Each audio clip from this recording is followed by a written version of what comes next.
अच्छा यार 7 के 22 ये कंपाउंडिंग वाला ये भी मुझे इंपॉर्टेंट लग रहा है काफ़ी। तो आपको बता दिया है कि two velocity compound impulse wheel है, इसका मतलब दो ट्राइंगल बन जाएंगे आपके, ठीक है। बेस्ट है आपको चीज़ें गिवन है। Steam velocity nozzle outlet V1 given है आपको। Mean blade velocity nozzle angle is alpha and outlet angle first of moving blade I guess this is beta 1। Outlet angle sorry beta 2। Outlet angle fix guide blades क्या है, I guess this will be beta 3। Let's see outlet angle second row of moving blade, okay beta 2 है I guess, और ये beta 3 है क्योंकि second row, पहली रो के मतलब क्या है बीटा, पहली रो क्या मतलब पहला ट्रायंगल में बीटा 1 2 होगा, दूसरे ट्रायंगल में बीटा 3 4 होगा। तो पहली रो का जो मूविंग ब्लेड है उसका बीटा 1 आ गया और फिक्स गाइड का बीटा 2 आ गया। लेट्स अज्यूम, मुझे पता नहीं क्या है। स्टीम फ्लो रेट दे दिया है ये। The ratio of the relative velocity at the outlet to the inlet is 0.84। अब ये क्या है, रिलेटिव वेलोसिटीज का रेशियो दे दिया आउटलेट अपॉन इनलेट, मतलब VR2 अपॉन VR1 दे दिया है 0.84। और इनलेट आउटलेट पे क्या क्या आता है, V1 अपॉन V2 दे दिया है, ये भी 0.84 है। तो जितने भी इनलेट आउटलेट है आपके V3 अपॉन V4 या VR4 अपॉन V3 सारे 0.84 हैं फॉर ऑल ब्लेड्स, इसलिए सारे रेशियोज आपके जितने भी इनलेट आउटलेट के हैं वो सारे 0.84 के बराबर होंगे। डिटरमाइन द वेलोसिटी वर्ल्ड, मतलब I guess this is whirl velocity किसे कहते हैं, टेंजेंशियल कंपोनेंट को। लेट्स सी कर लेते हैं, कोई मसला नहीं। ये डेल्टा वी डब्ल्यू होता है, हाँ world velocity, okay delta V W मालूम करना है आपने।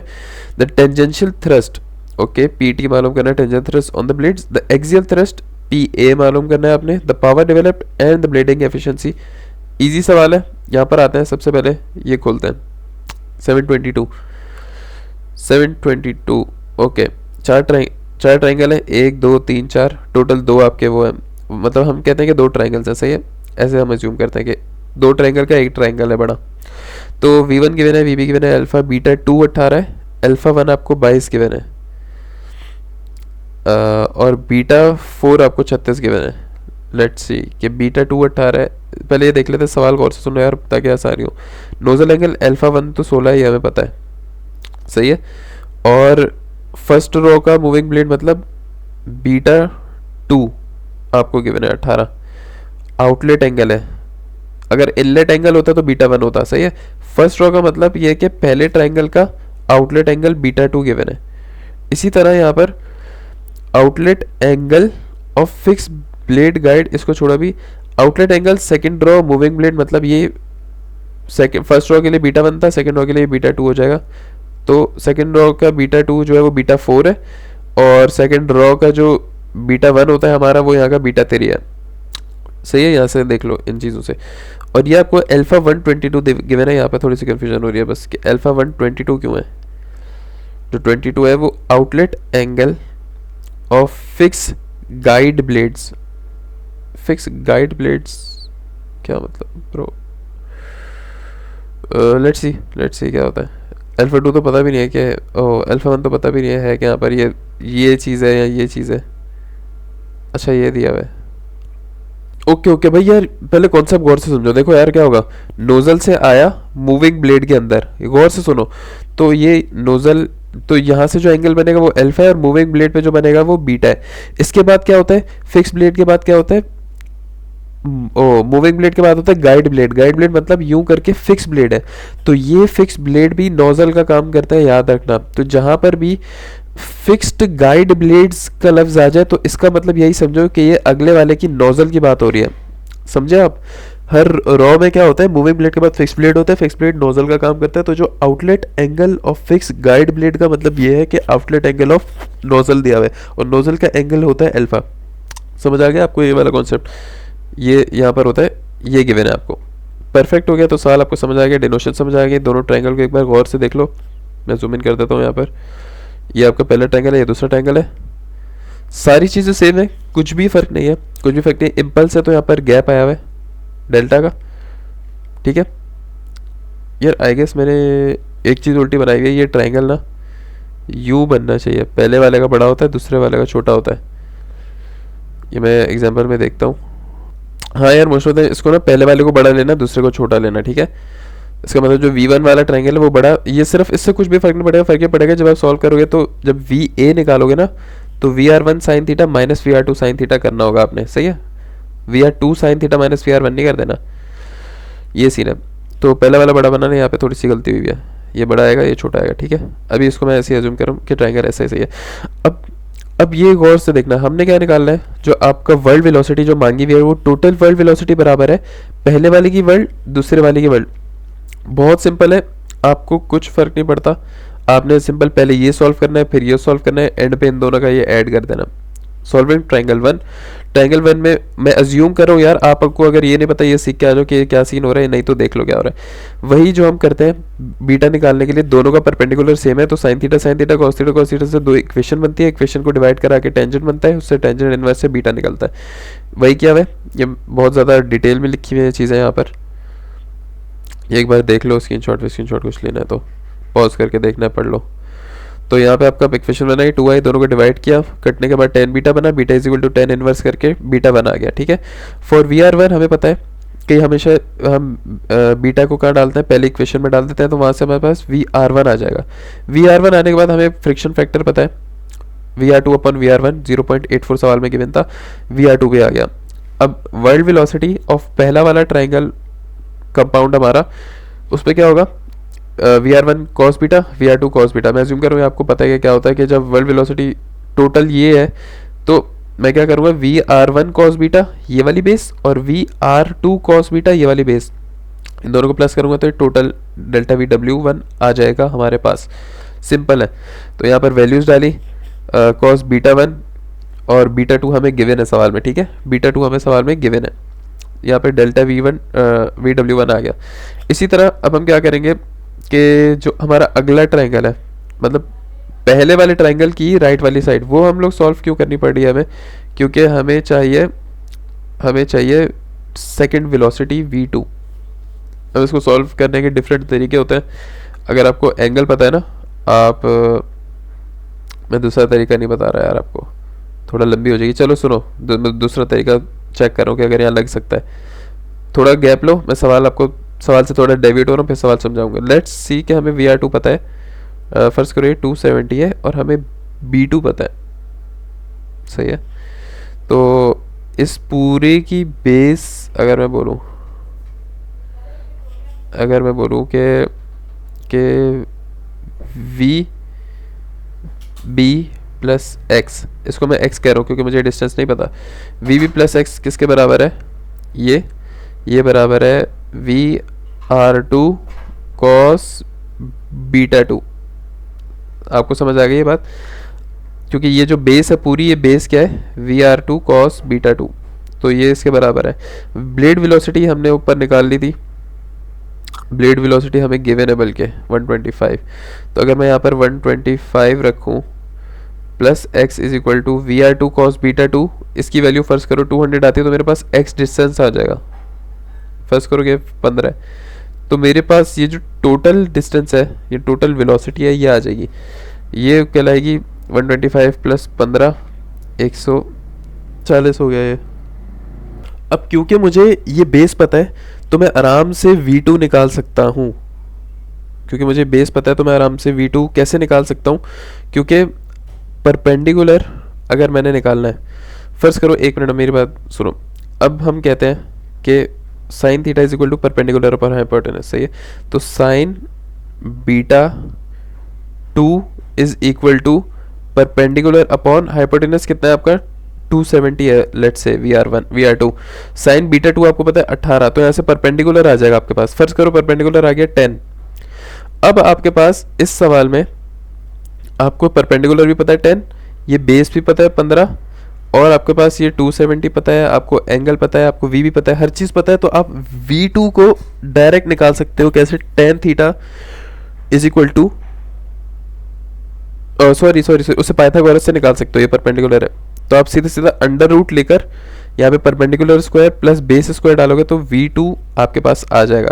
ये बताने का मकसद ये है कि यार इसको सॉल्व करने के दो तरीके होते हैं, एक तो मैंने आपको ये बता दिया कि आपको अगर ये एंगल पता है और आपको ब्लेड वेलोसिटी पता है और आपको ये VR2 पता है, तो आप इस ट्रायंगल को नॉर्मल मैथमेटिक्स से, लॉजिकल मैथमेटिक्स से ही सॉल्व कर सकते हो। अगर आपने नहीं करनी लॉजिकल मैथमेटिक्स से, तो इसका सिंपल तरीका कि आप उसी तरीके से सॉल्व करो जिससे आप पूरे ट्रायंगल सॉल्व करते हो। तो वो कैसे होगा, पहले आपने लेफ्ट कंपाउंड वन का लेफ्ट ट्रायंगल सॉल्व किया, आप कंपाउंड वन के राइट ट्रायंगल पे सेम सारी चीज़ें करोगे। वो कैसे करोगे, यहाँ पे मैंने पकड़ लिया कंपाउंड का राइट ट्रायंगल, कंपाउंड का दूसरा वाला ट्रायंगल पकड़ लिया, solve the other side of the triangle, same चीज़ें की है, ठीक है। V2 sine delta one, VR2 sign beta, V2 cos, सारी चीज़ें सब कुछ सेम किया, ओके।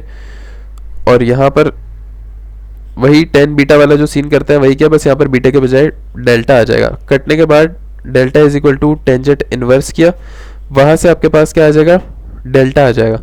डेल्टा की वैल्यू आ गई 25 डिग्री। उसके बाद वही वैल्यू आप डालोगे इक्वेशन 1 में, वही बेसिक जो आप हमेशा करते हो, वहाँ से आपके पास वेलोसिटी 2 आ जाएगी। वेलोसिटी 2 आपने सिर्फ इसलिए निकाली है क्योंकि जब आप अगला ट्रायंगल सॉल्व करोगे ना, उसका एक रिलेशन है, वेलोसिटी 3 2 इन चीज़ों का सारा एक रिलेशन बन रहा है ये वाला। हमें पता है कि inlet outlet upon inlet, outlet upon inlet, outlet upon inlet, 2 और 3 कैसे रिलेटेड है, देखो 1 और 2 तो रिलेटेड है एक दूसरे से, 3 और 4 दोनों ट्रायंगल रिलेटेड है, लेकिन इन दोनों ट्रायंगल के बीच में एक और रिलेशन है। एक और रिलेशन ये है कि जो यहाँ से आउटलेट हो रहा है वो यहाँ पर इन हो रहा है। मतलब ये है कि जो पहले ब्लेड से वेलोसिटी आउट हो रही है 2 पॉइंट से, वो गेट के बाद अगले ब्लेड के अंदर इन हो रही है पॉइंट 3 पर। तो हम कहते हैं कि V3 अपॉन V2 ये एक रिलेशन है जिसकी मदद से हम अगला ट्रायंगल सॉल्व कर पाएंगे, ठीक है। तो वो आपके पास रिलेशन आ जाता है ये वाला V3 upon V2 is equal to K। यहाँ से आपके पास डायरेक्ट V3 की वैल्यू आ जाएगी। और अब आप इक्वेशंस बनाना शुरू करें। अब आप अगला ट्रायंगल पकड़ लो, आप ये वाला ट्रायंगल पकड़ो, ये वाला ट्रायंगल पकड़ो। आपको क्या क्या पता है, आपको V3 की वैल्यू पता चल गई है, और आपको बीटा 4 पता है, ये वाला एंगल पता है आपको, ब्लेड वेलोसिटी पता है आपको। तो बस रह क्या गया, सारी चीज़ों पता है। वही रिलेशन लगाओ, टेंजेंट टेंजेंट से काटो और वही सीन कर लो जो हम हमेशा करते हैं। तो यहाँ पर आओ, ये आपने रिलेशन बना लिया, यहाँ पर इसको सॉल्व कर लेना, दोनों के परपेंडिकुलर और बेस को मिला के इक्वेट करा लेना। डिवाइड करोगे 10 बीटा इसके बराबर हो जाएगा, तो बीटा 3 आ जाएगा यहाँ से आपके पास, सही है। बीटा 3 निकालने के बाद आप क्या करोगे, वही बीटा की वैल्यू पहली इक्वेशन में डालोगे तो VR3 आ जाएगा। और हमें पता है VR3 और VR4 का रिलेशन है ये वाला, तो यहाँ से VR4 भी आ जाएगा, ठीक है। अब हमने क्या निकालना है, वर्ल्ड निकालना है, वर्ल्ड या वर्ल्ड वेलोसिटी। वर्ल्ड वेलोसिटी वही दोनों की बेसिस को ऐड कर दो, कॉस बीटा और कॉस बीटा, VR3 VR4 को सेम। बीटा 4 आपको सवाल में गिवन है, बीटा 3 आपने निकाल लिया है, VR3 VR4 आपने निकाल लिया है, तो VW2 आ जाएगा। सिंपल आंसर खत्म। टोटल के लिए दोनों को प्लस कर दोगे, आंसर आ गया आपके पास। पावर के लिए क्या होता है, पावर बराबर होती है mass flow rate into delta VW। तो सॉरी ये पावर नहीं यार, ये पावर नहीं है, ये वर्क डन है पावर। क्योंकि वर्क डन किसके बराबर होता है, जो पावर वर्क डन है वो बराबर होती है PT इंटू ब्लेड वेलोसिटी, और PT बराबर होता है मतलब tangential thrust into blade velocity. Tangential thrust बराबर होता है m dot into delta V के। ये फॉर्मूले है, रट्टे मारो, इजी सीन है, थोड़ी प्रैक्टिस करोगे समझ आ जाएगा, कोई मसले की बात नहीं है। तो टेंजेंशियल पावर जो है हमारी, टेंजेंशियल थ्रस्ट फोर्स जो है, ये फोर्स है, ये पावर आई गेस गलत लिखा है, ये टेंजेंशियल फोर्स है, ये बराबर होती है m डॉट डेल्टा V के। वैल्यू डाली हमारे पास ये आ गया। पावर या वर्क डन किसके बराबर होती है, F इंटू वी। पावर बराबर होती है ना F इंटू वी के, तो वर्क डन बराबर होता है F इंटू वी के। ये ब्लेड वेलोसिटी है, ये आ गया PT इंटू वी भी, देखा यहाँ लिखा हुआ है।